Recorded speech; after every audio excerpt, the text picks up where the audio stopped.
Excellences, Mesdames et Messieurs, je voudrais d'abord remercier le gouvernement japonais et Monsieur le Premier ministre non seulement d'avoir organisé cette réunion, mais aussi pour l'appui que le Japon apporte à la Tunisie, puisque c'est notre deuxième partenaire après l'Union européenne.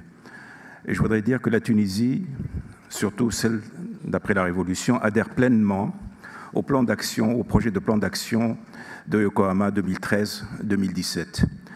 Et ceci pour la simple raison que nous sommes déjà très longuement impliqués dans les idées essentielles de ce projet.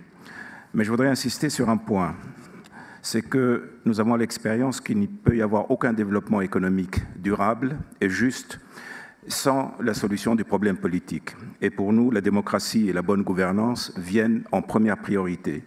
C'est pour cette raison, d'ailleurs, que nous avons fait la révolution. Et aujourd'hui, notre premier souci, c'est de mettre en place justement la démocratie et la bonne gouvernance, parce que nous savons parfaitement qu'il ne peut y avoir aucun développement structurel et durable sans cette condition préalable.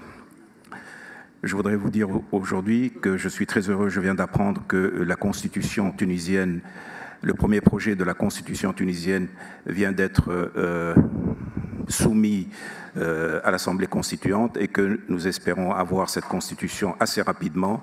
Nous espérons avoir des élections avant la fin de l'année et comme ça, nous allons terminer notre phase de transition et nous allons pouvoir, à ce moment-là, nous attaquer aux défis socio-économiques. Mais une fois que la base de cette démocratie, de cette bonne gouvernance est assise. Je voudrais dire que nous sommes absolument conscients et décidés à promouvoir en Tunisie le partenariat public-privé, mais aussi en y associant la société civile, qui est une partie importante du développement. Nous sommes décidés à promouvoir le savoir et la technologie, mais nous considérons, et ça c'est peut-être notre profonde foi, c'est qu'il ne peut y avoir de révolution réelle s'il n'y a pas de révolution morale, pour ne pas dire spirituelle.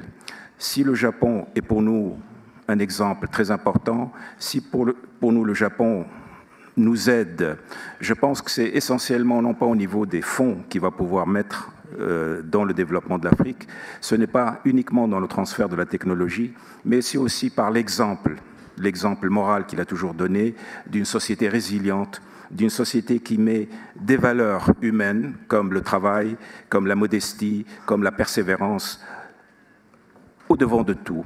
Je ne pense pas que nous puissions, nous, en Afrique, faire quoi que ce soit, avancer, si nous n'avons pas aussi cette résilience, ces capacités morales.